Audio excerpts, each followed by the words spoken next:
Você está no melhor. A Paraíba é notícia, com o Wellington Alves.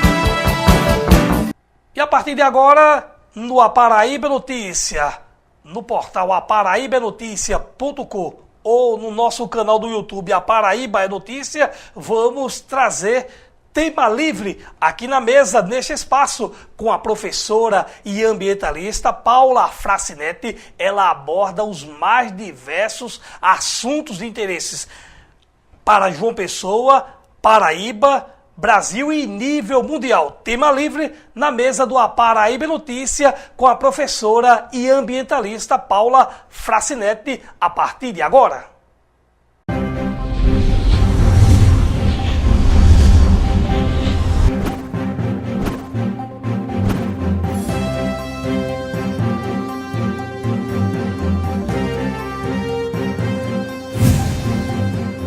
Olá, estamos aqui novamente para conversarmos, coisa que nós gostamos de fazer e sabemos fazer, não é verdade?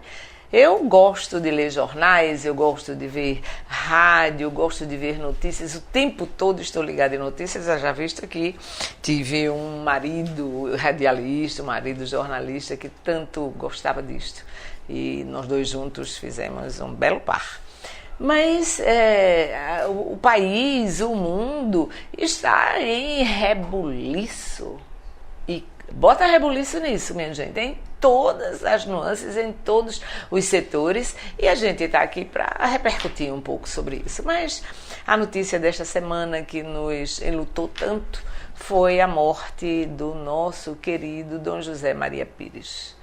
Eu o conheci, estive com ele muitas vezes, fiz entrevista com ele quando era da Câmara Municipal de João Pessoa, fiz homenagens. Ninguém melhor do que ele para receber homenagens de todos e todas que se dizem sérios e decentes. E ele era sério e decente. Dom José Maria Pires, que nasceu em Minas Gerais, mas que de 66 a 95 esteve aqui na Paraíba como o nosso grande arcebispo. E foi exatamente num período seríssimo do nosso país, um período muito difícil, em que o golpe militar estava implantado cada vez mais forte naquele período, e Dom José tinha uma coragem, um compromisso. Ele sempre teve compromisso com os excluídos, mas neste momento ele mostrou-se um leão, meigo, simples, mas na defesa dos excluídos, um leão. E Dom José, eu lembro de uma amiga que era revolucionária também, era das lutas, e uma vez andou queimando por aí as coisas, andou incendiando fazenda, e quem foi que a salvou? Dom José. Mandou-a para Recife. E lá em Recife, ela é recebida por quem? Por Dom Helder Câmara. Engraçado que uma moça, uma jornalista, disse que Dom José foi paraninfo da sua turma. E Dom Helder foi paraninfo da minha turma de bióloga, de todas as turmas da universidade, em 1968. Esse querido homem com o qual eu também trabalhei, eu estava na época em Pernambuco, fiz parte da sua Caravana da Esperança. Nós fazíamos levantamento nas comunidades periféricas. Eu morava numa, mas havia mais periféricas ainda. E Dom Helder fez um trabalho excepcional, e tanto por isto que um dos seus seguidores foi assassinado vilmente lá em Recife, o padre Humberto.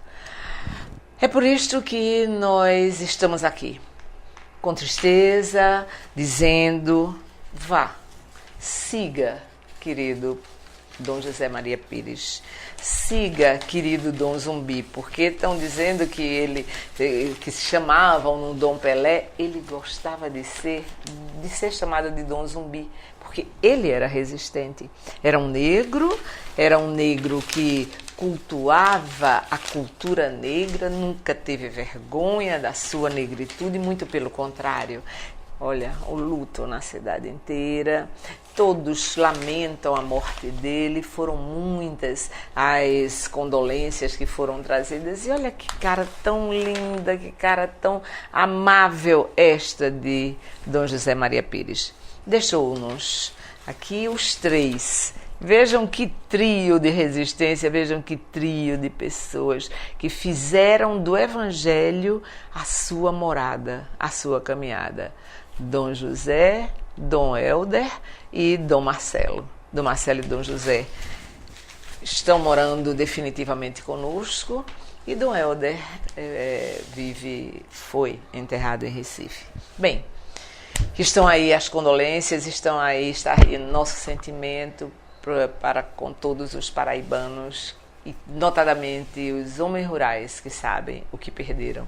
E hoje eu vi uma matéria tão linda na página do padre Luiz, em que se dizia que Dom José falava com as abelhas. Ele era apicultor, ele gostava de produzir mel e tinha um carinho todo especial com as suas abelhas. Nossa Senhora o recebeu já. Bem, vocês sabem que está uma celeuma muito grande no nosso país e fora dele também com relação a um decreto que foi assinado por Temer, sem discussão com ninguém, a respeito primeiro, de extinguir uma reserva que existe entre o Pará lá na Amazônia. E essa reserva é composta de 9 áreas de preservação permanente, mais um local de índios, uma aldeia de índios. Pois então, foi feito um decreto para que essa área de 47 mil quilômetros quadrados fosse disponibilizada para empresários que quisessem explorar minérios aqui nesse local. Absolutamente impossível. E esse decreto foi muito discutido, nós ambientalistas denunciamos muito em todos os estados, todos os ambientalistas do país, e ao final ele foi obrigado a revogar o decreto. Fará já fez outro decreto, mas ainda não foi discutido, mas nós estamos atentos. O Sarney Filho, o ministro Sarney Filho, também não estava satisfeito com o decreto, então felizmente que o decreto foi embora, mas isso não quer dizer que acabou-se não, mas não quer mesmo. E nós precisamos estar atentos, porque muitas agressões estão sendo feitas com relação ao solo do nosso país, notadamente ao solo na Amazônia, para a agricultura. Eu já falei disso aqui entre nós, a questão do aumento da fronteira agrária e, obviamente, que é do agronegócio, não é da agricultura familiar, para o plantio de soja transgênica. E sobre os transgênicos nós vamos falar daqui a pouco. Mas é uma coisa muito importante essa revogação, o que demonstra que o povo unido é capaz de fazer as mudanças. A gente sabe disso, a gente sempre esteve na luta. Mais uma mudança, mais uma vitória que nós obtivemos graças à união, graças a falar, graças a protestar, graças a usar todos os espaços. E hoje há muito mais espaços do que anteriormente para se falar às pessoas sobre o que está acontecendo. Parabéns a todos e todas que se empenharam nesta luta da revogação do decreto. Bem, mas aqui na nossa Paraíba, uma coisa interessantíssima aconteceu. A Justiça liberou o fim do racionamento em Campina Grande. Vocês entendem isso, minha gente?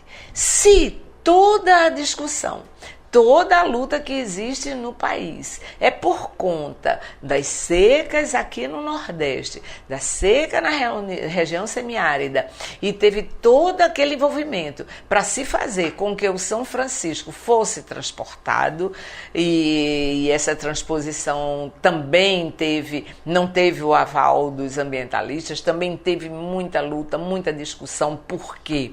Porque se entendia que primeiro o São Francisco tinha que ser reabilitado. Primeiro o São Francisco tinha que ter suas matas ciliares recompostas. A partir daí, a partir de um rio com mais vigor, é que a transposição aconteceria. Bem, tudo isso para quê?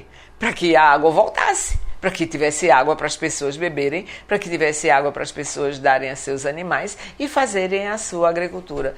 Pois bem, por simplesmente perseguição política, já que os técnicos tinham avalizado que já poderia ser liberada a água para a área de Campina Grande, mais 18 municípios que estavam num racionamento muito grave, muito sério há bastante tempo, pois os governantes do município, notadamente de Campina Grande, resolveram entrar com um processo, com uma ação judicial contra essa liberação do racionamento. Dá para entender? E sabem quem foi? Foi a advocacia de ofício, a advocacia gratuita. Foram eles, obviamente, a liderança do pessoal, que entrou com um mandato de segurança, e esse mandato andou até que o juiz Abraão Lincoln revogou a liminar, porque foi dado uma liminar para que não fosse suspenso o racionamento. Ao invés de a gente pensar em fazer festa, em fazer alegria, porque o racionamento ia ser suspenso, ao invés disso, estavam tentando impedir o racionamento. Mas foi liberado, o juiz Abraham Lincoln derrubou a liminar e o racionamento não existe mais. E a essa altura, a água está jorrando e as pessoas estão com água dentro das suas casas. Mas a EMEPA e a EMATER apresentam uma tecnologia para os agricultores para a emissão de baixo carbono. Chama-se ABC, Agricultura de Baixo Carbono. É um programa que a ONU estabeleceu e esse tipo de agricultura só usa matéria orgânica, só usa adubação orgânica, a irrigação é por gotejamento para que haja o mínimo de perda de água possível e uma agricultura intensiva, por quê? Porque ela é de baixo carbono. Obviamente porque ela absorve o carbono, né? O carbono não fica na atmosfera. Então é uma agricultura muito importante para o agricultor rural e que melhora as condições de vida de nosso planeta. Começando pela nossa aldeia. E a nossa aldeia é a nossa Paraíba querida.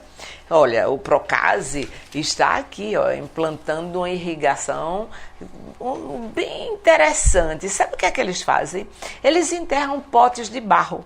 Nada de plástico, nada de dispersão, potes de plástico, e esse potes de barro, eles absorvem a água, eles liberam a água aos pouquinhos e com isso a irrigação fica cada vez mais eficiente, porque onde a água precisa mesmo penetrar é lá na raiz, porque vocês sabem que as raízes, elas buscam, quando a gente arranca uma planta, quando tira uma planta por qualquer motivo, tem umas raízes bem fininhas. Essas raízes fininhas é que penetram no solo em busca de água para alimentar a planta. Então, o Procase está fazendo esse processo bem natural de agricultura e isso está dando um resultado esplêndido. Mas vocês não acreditam. Olha só, uma idosa de 91 ou 92 anos vira exemplo de agricultura. Vocês imaginam o quanto que esta mulher, a vida inteira, ela cuidou de só se alimentar de produtos naturais? O quanto esta criatura se preocupou com a sua agricultura? Ela faz uma agricultura agroecológica lá no cantinho dela, lá no pedacinho onde ela mora. O nome dela é Geraldina Silva e mora no município de Várzea. Um exemplo espetacular. Geraldina, Deus te proteja.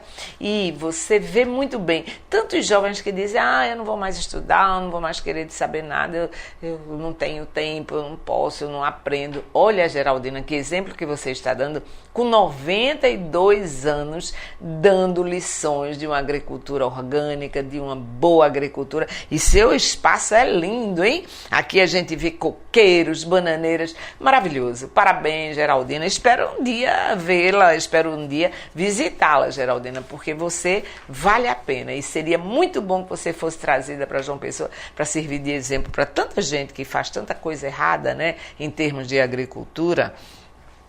Mas a gente continua cada vez mais louvando o Conde. Mais uma vez, amanhã, quinta-feira, amanhã dia 31, vai haver a posse dos conselheiros do Orçamento Democrático.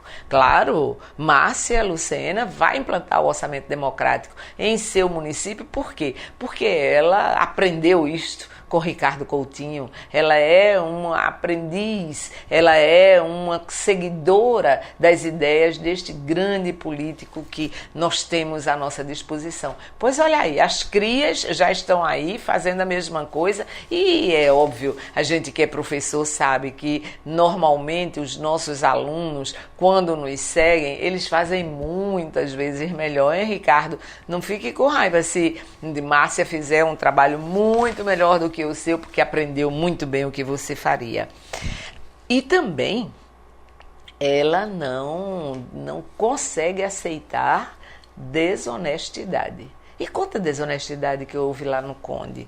Então a prefeitura do Conde vai acionar Tatiana, a antiga Tatiana Lundgren, que é a antiga prefeita do Conde. E olha para aqui, minha gente, como é que se deixa uma obra dessa inacabada, uma escola magnífica que ia ser construída, obviamente que foi planejada, ainda botaram as primeiras pedras, é claro que o dinheiro foi liberado, óbvio, e a escola ficou nisso.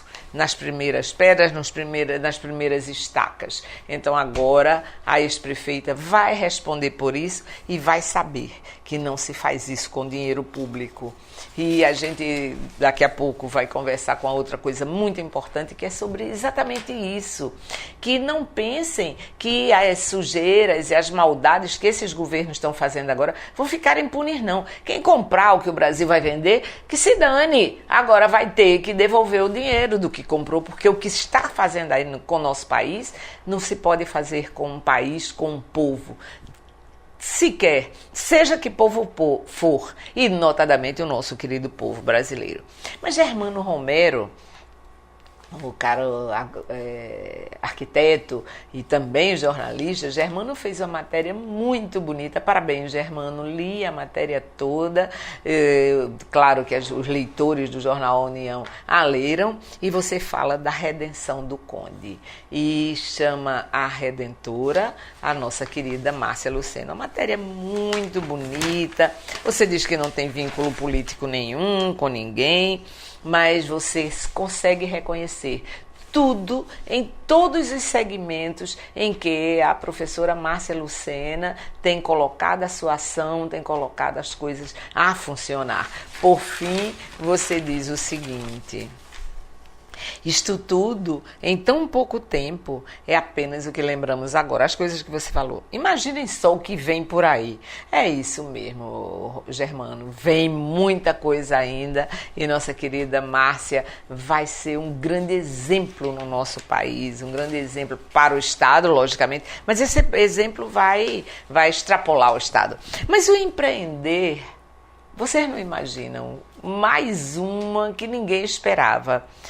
Empreender Centro Histórico.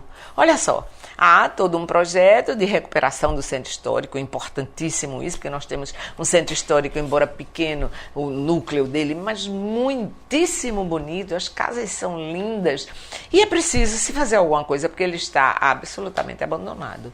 Por isso, o governo do estado, através do IFAEP, Instituto Patrimônio Histórico Artístico do Estado da Paraíba, com a nossa querida companheira Cassandra, já abriu as inscrições para que comerciantes e outras pessoas que gostam de artesanato, ou seja, pessoas empreendedoras, busquem recurso e com esse recurso possa fazer o nosso centro histórico novamente um centro histórico vivo.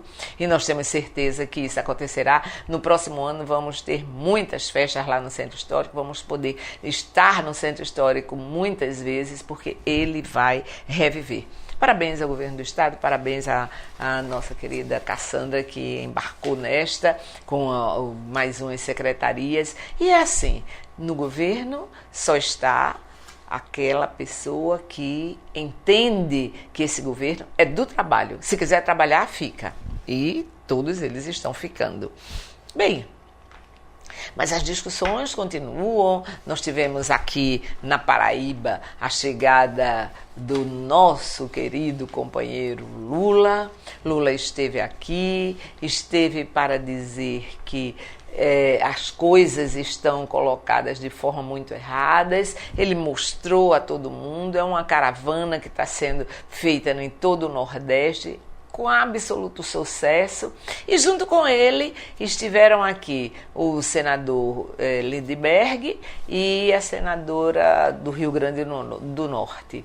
Então eles fizeram discursos, foi uma festa muito bonita no Ponto de 100 Réis, no sábado, que passou no sábado 26, e neste ínter, enquanto estavam aqui, o senador Lindbergh deu uma entrevista ao Jaldes, ao professor Jaldes. Não é propriamente entrevista, mas conversaram. E Jaldes repassou a conversa.